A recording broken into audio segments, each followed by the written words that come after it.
Hey folks, it's Sam with Extreme Hots coming today with another video on radio control. Today this is on the latest rage, the 124 scale monster trucks.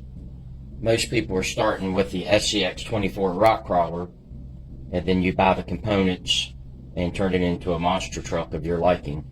This particular one started out as the very limited edition Betty, so it's a frame rail truck. You get the bigger tires, 3D printed wheels, and you can do some other stuff in the suspension.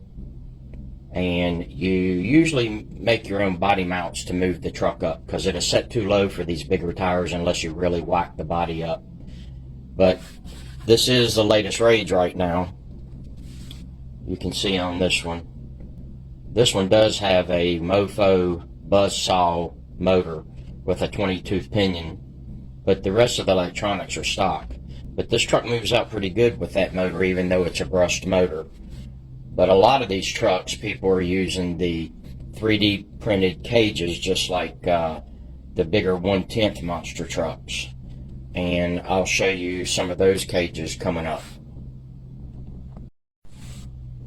Okay, here's one of the cages if you want to turn your SCX24 into a more realistic monster truck. This particular one is by Southwest Monster Shop, and it's actually carbon fiber. Got a 3D looking type cage on the top. I did have this truck together for a while and was running a really big brushless motor in it, and then I took it apart because I'm not sure how I'm going to go with it right now. But this is probably the King Corolla as far as the monster truck cages right now. A lot of people aren't doing them out of the carbon fiber like this one. Most are 3D printing the cages, which work just fine. But this one can be very hard to get right now. They're very limited. Here's another version of a monster truck that I made. This one uses a 3D printed chassis by ECB, and then it's got some 3D printed monster wheels.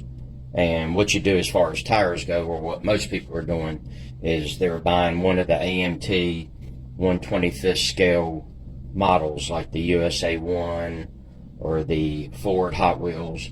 And what you do is you take the tires out of that kit, and then a lot of people are 3D printing the wheels for those tires to fit on. So that's how you get your tires and wheels squared away. Now some people are taking the tires and wheels off of the 124th Spin Master or Hot Wheels die-cast trucks, and some people make adapters for those, and some people are making their own adapters and hot gluing the adapter into the back, whatever it takes to run the wheel. Those tires are just a little bit taller than these, and they're kind of a harder compound. The AMT model tires, like you see on this truck, they're decently soft, and I kind of like them. Some people really want a super soft tire, which no one's really released anything like that yet, but there's talk on the horizon those will be coming. But I don't have a problem with the AMT model tires. I think they do good. Let me take the body off this truck and I can show you the cage and what electronics I've used in this one. There's a good shot of the cage. You can see how everything's attached to it. You can still use the factory links if you want. This truck has the factory links. It started out as the Jeep, so it has the longer front links than, say, like the Deadbolt or the Betty. In the back, I did add the longer Deadbolt links to lengthen the wheelbase on this truck, so it's pretty long. You can see how all that attaches. And you're still using the stock axles. This particular truck, I've got the overdrive gears in the axles for even a little bit more top speed. And then, of course, I've made this one brushless. I have a Surpass Rocket 7500 kV motor in this one. And I'm running a Castle Micro ESC. I really like the Castle ESCs because of the way you can program them for top end, low end. This truck here has zero cogging in the low end. I can pull the trigger as slow as I want and it doesn't cog at all, which I really like. And I'm running a 16-tooth pinion on this, so with a pinion that big, you could run into some cogging issues, but this one doesn't have any. I'm running a Spectrum radio system because you need a separate receiver now that you're not using the stock electronics. For servos, there's several heavy-duty servos.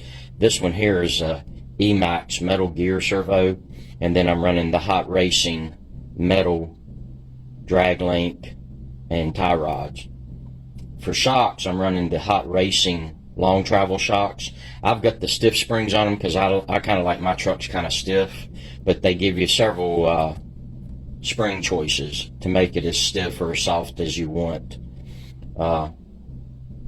But you can really get creative with the trucks. You'll look at 2 or 3 of these trucks, and people have done their own ideas to them. So even though a lot of them are using the same cage and a lot of them are using the same tires and wheels, they'll still look different because people picked out different accessories.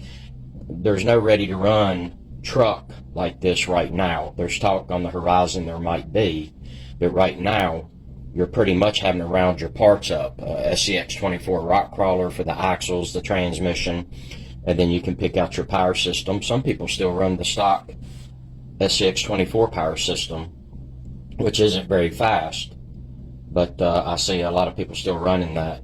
And then you pick out what company cage you want to use, whether you want 3D printed or the carbon fiber one like I showed earlier.